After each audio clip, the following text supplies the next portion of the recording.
नमस्कार दोस्तों। आपके सामने एक स्टॉक है, नाम है कोलगेट पामोलिव। तो दोस्तों ये जो स्टॉक है, इस स्टॉक का थोड़ा सा एक हिस्ट्री दिखाऊंगा। क्या पैटर्न्स बन रहा है, क्या एक्सपेक्टेशन है और क्या पोटेंशियल है। स्टॉक नाम आपने देख लिया है। अच्छा, इस ये स्टॉक में ये जो एक इंडिकेटर लगा हुआ है और ये ब्लू लाइन जो आपको दिख रही है, नाम है इसका ऑल टाइम हाई। अब ये जो ब्लू लाइन दिख रही है, इस ऑल टाइम हाई को यहाँ पे रेफर कर रही है। अब आप यहाँ पे देखेंगे कि ये जो स्टॉक है अपने ऑल टाइम हाई से फिलहाल जो है 45% डाउन पर मिल रहा है। और ये 52% यहाँ पे, अगर मैं इसको थोड़ा सा नीचे लेगा तो 52% के आसपास तक जो है ये यहाँ पर आया था। ठीक है, लेकिन आज से पहले कभी भी ये स्टॉक जो है इतना फॉल नहीं करा। 22%, 34%, 25%, इससे ज़्यादा इसमें फॉल देखने के लिए नहीं मिला और ये स्टॉक 2007 के आसपास लिस्ट हुआ था। ठीक है, फर्स्ट टाइम ये स्टॉक 45% के डिस्काउंटेड प्राइस पे, 45% इन द सेंस कि ऑल टाइम हाई से आपको मिल रहा है। ठीक है, इससे पहले कभी भी ऑल टाइम हाई से इतना ज़्यादा ये नहीं फॉल करा। यहाँ पे दूसरी चीज, स्टॉक के फंडामेंटल्स अच्छे हैं। अगर मैं आपको इसके यहाँ पे फंडामेंटल्स दिखाऊं तो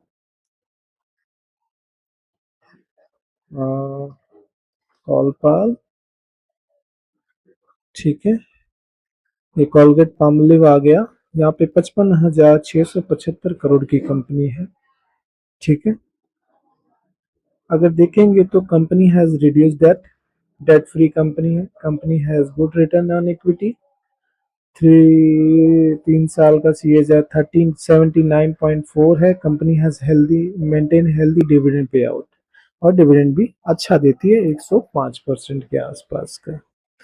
ठीक है, अगर यहाँ पे हम क्वार्टरली प्रॉफिट्स की बजाय यहाँ पे प्रॉफिट एंड लॉस को देखें तो मैं शुरुआत से देखूं, अगर सेल्स की बात करते हैं कि कंपनी ने 2015 में 3,982 करोड़, उसके बाद में 38, 39, 4,000, 4,400, 4,500, 48, 51, 52, 56, 6,000, अभी 2025 में 6,000 के आसपास का इसका जो है रेवेन्यू चल रहा है। ठीक है, प्रॉफिट मार्जिन क्या निकल के आ रहे हैं, अगर आप देखो यहाँ पे ऑपरेटिंग प्रॉफिट्स क्या आ रहे हैं, जो पहले 823 करोड़ थे, अभी के टाइम पर लगभग 1900 करोड़ के आसपास आपको देखने के लिए मिल रहे हैं।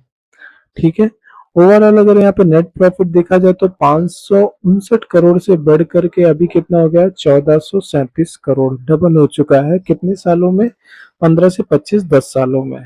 ठीक है, डबल क्यों, ट्रिपल हो चुका है, मतलब 500 से सीधे 1500 के आसपास पहुंच रहा है।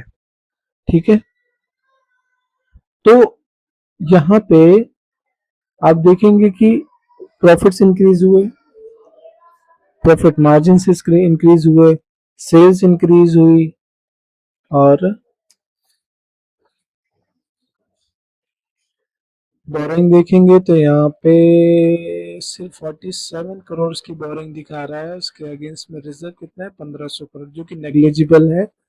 यहाँ पे इसको पे किया जा सकता है।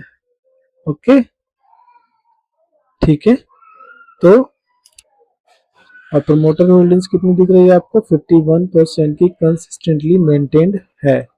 2023 में अगर हमें ईयरली बेसिस पे देखें तो भी 2017 से लेकर के आज 2026 तक कंसिस्टेंटली 51% का प्रमोटर होल्डिंग यहाँ पे बनी हुई है। ठीक है, यहाँ पे अगर देखेंगे तो डीआईज की होल्डिंग जो है मार्च 2025 में 7.84 थी, जो कि बढ़कर के 15% हो गई है, और डीआईज यहाँ से एग्जिट करे हैं। ठीक है,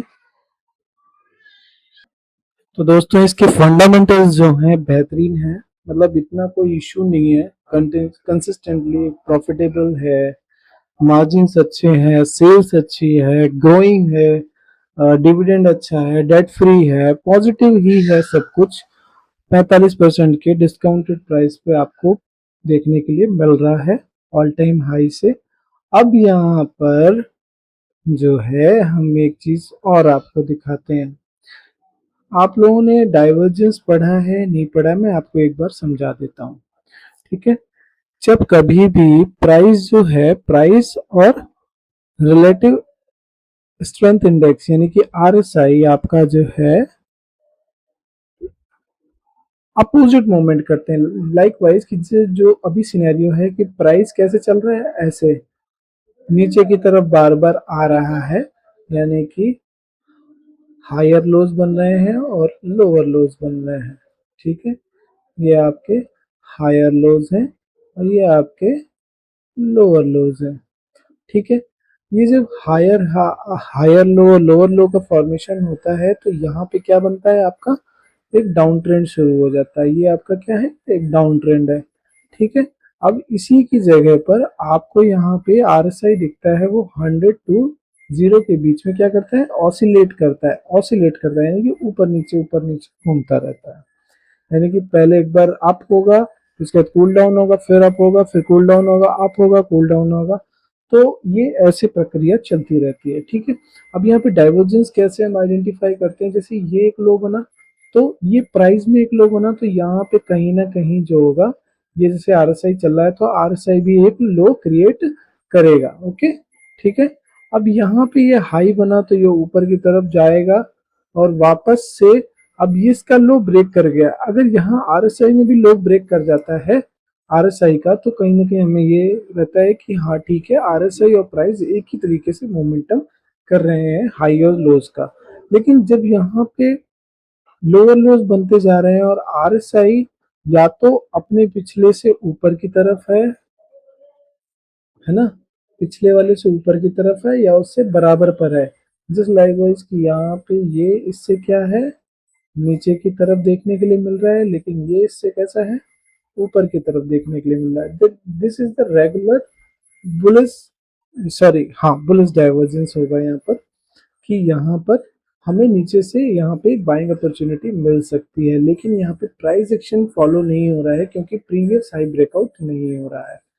अब यहाँ पे ये दोनों इसके इक्वल हो गए, लेकिन प्राइस फिर से फॉल कर चुका है।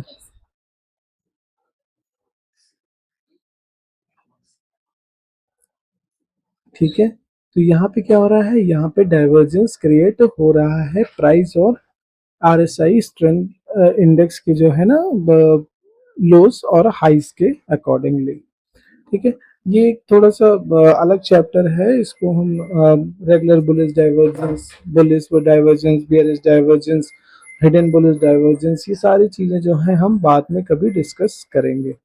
ठीक है, तो अभी मैं आ जाता हूँ वापस से स्टॉक में। मैंने आपको डाइवर्जेंस का एक मोटा मोटा आइडिया दिया। ठीक है, अब यहाँ पे मैं थोड़ा सा इसको एक्सपेंड करता हूँ। अब यहाँ पे आप देखेंगे कि ये एक आरएसआई लगी हुई है। ठीक है, आरएसआई है। अब यहाँ पे मैं इसको क्या करूंगा, वर्टिकल लाइन से मार्क करता जाऊंगा, ताकि यहाँ पे देखिए जब ये लो बना तो यहाँ पे ये लो एक क्रिएट हुआ आरएसआई पर। वापस से प्राइस ने एक लो और क्रिएट करा और यहाँ पे बन गया दूसरा लो। ठीक है, लेकिन इस प्राइस में इस लो से ये लो नीचे की तरफ है, लेकिन आरएसआई में ये इक्वल है, इसमें कोई और फर्दर डाउनफॉल देखने के लिए नहीं मिला। अगेन प्राइस में फिर से डाउन आता है प्राइस, लेकिन आरएसआई सेम स्टिक है, नीचे की तरफ नहीं आ रहा है, ऊपर जा रहा है, नीचे वापस आकर के सेम लेवल पे होल्ड कर रहा है। यहाँ पे भी सेम, प्राइस फिर से नीचे की तरफ आया, प्राइस फिर से नीचे की तरफ आया और यहाँ पे फिर से प्राइस ऊपर की तरफ निकल गया।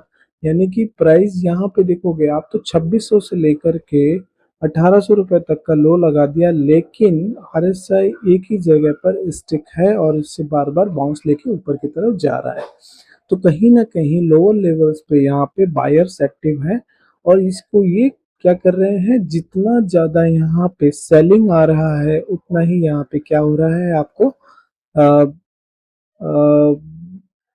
जो बायर्स हैं वो एग्रेसिवली बाइंग करते जा रहे हैं।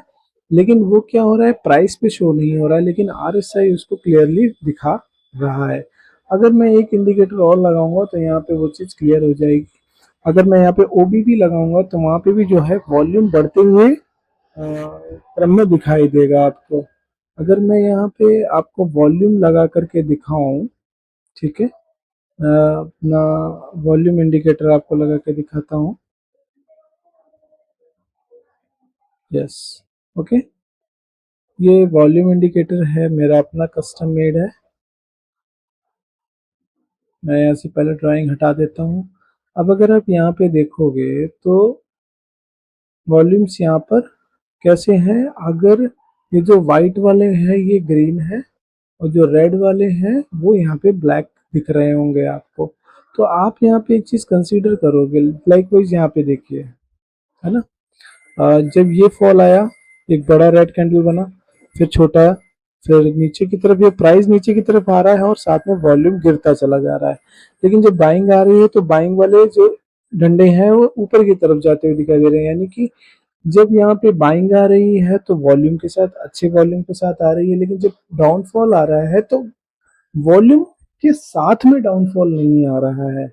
यानी कि सेलर नहीं बेच रहे हैं, जो छोटे मोटे रिटेलर्स हैं जो घबरा करके छोटी पोजीशन इंट्राडे या स्विंग ट्रेड्स वगैरह लेकर के बैठे हैं, उनके साथ में ये कंडीशन आपको देखने के लिए मिल रही है। ठीक है, अब यहाँ पे ये चीज देख लिया कि वॉल्यूम जो है बाइंग साइड पे ऊपर की तरफ जाते हुए देखिए, जैसे एक दो तीन आप, ठीक, जब ये वॉल्यूम आया तो देखो वॉल्यूम छोटे हैं, वॉल्यूम बस छोटे हैं, तो यहाँ पे क्या हो रहा है, एक्यूमुलेशन हो रहा है, इसी वजह से आरएसआई पे आपको डाइवर्जेंस देखने के लिए मिल रहे हैं।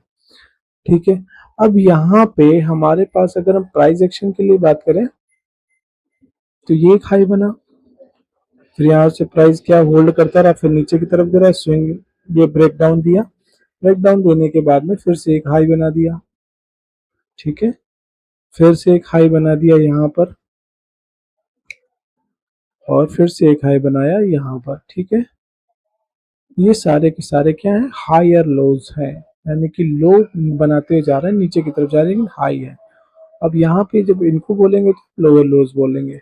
ठीक है, अब यहाँ पे क्या हो रहा है कि अब इसने यहाँ पे लो ब्रेक हुआ, लो ब्रेक हुआ, लो ब्रेक हुआ, लो ब्रेक हुआ, अब यहाँ पे ये लो ब्रेक नहीं हो रहा है और ये लो ब्रेक ना करके प्राइस ऊपर गया, थोड़ा सा होल्ड करा और फिर इसका ब्रेकआउट कर देता है, तो यहाँ पे लो ब्रेक ना करके हाई का ब्रेकआउट होगा, जो रिसेंट हाई होगा।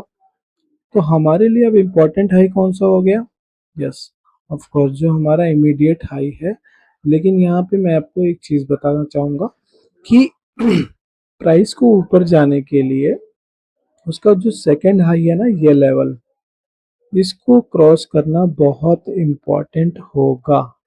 ठीक है, ये जो लेवल है, ये जो लेवल है, ये इसको क्रॉस करना बहुत इम्पोर्टेंट है, इसके ऊपर ही हम यहाँ पे कंसीडर कर सकते हैं। तो यहाँ पे आप देखोगे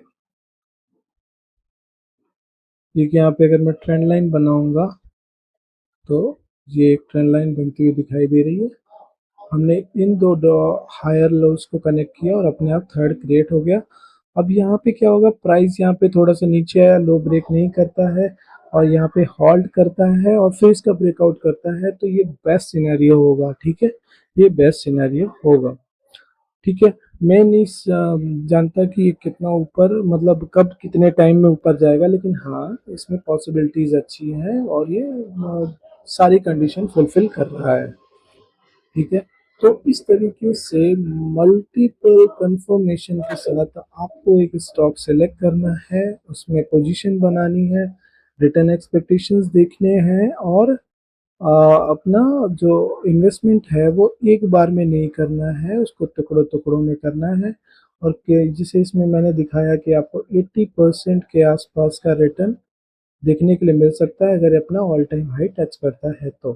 ठीक है, और यहाँ पे एक चीज़ बात समझने वाली है कि यहाँ पे कुछ लोग बोलेंगे कि कितने सालों में जाएगा, तो सालों वाला तो मुझे नहीं मालूम, मैं कोई क्या बोलते हैं भगवान नहीं हूँ कि मैं बता पाऊँ कि हाँ ये 2 साल में चला जाएगा, 1 साल में चला जाएगा, बट हाँ मैं कोई चीज़ बोलता हूँ कि मोटा मोटी आपको कोई म्यूचुअल फंड बहुत अच्छा रिटर्न दे देगा तो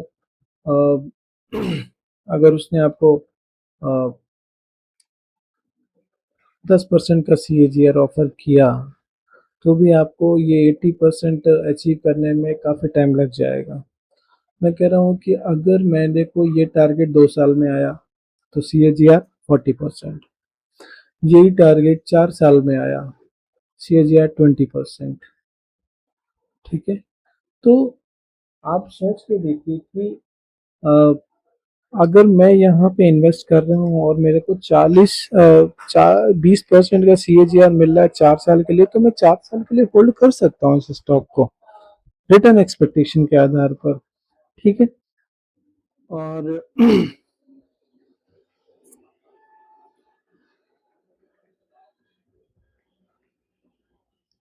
ठीक है, और अगर मैं इसमें बोलूँ कि आपको 15% का CAGR चाहिए, तो अगर 5 साल में पहुंचता है यहाँ पे तो 15% का CAGR आपको देखने के लिए मिल जाएगा। तो यहाँ पे बस यही है कि आप वो पैसा इन्वेस्ट कीजिएगा जो आपके क्या बोलते हैं काम का ना हो। समय लग सकता है, और रिटर्न एक्सपेक्टेशन रियलिस्टिक होनी चाहिए, अनरियलिस्टिक नहीं होनी चाहिए कि 1 महीने में ये यहाँ तक पहुँच जाएगा। ठीक है, तो यही था ये वीडियो समझाने का, और एक अच्छा पैटर्न, एक अच्छी लर्निंग थी इसमें, इस वजह से मैंने इसको कंसीडर किया। बाकी आपके ऊपर है, आप जो करना चाहें। ठीक है, नमस्कार दोस्तों, जय हिंद।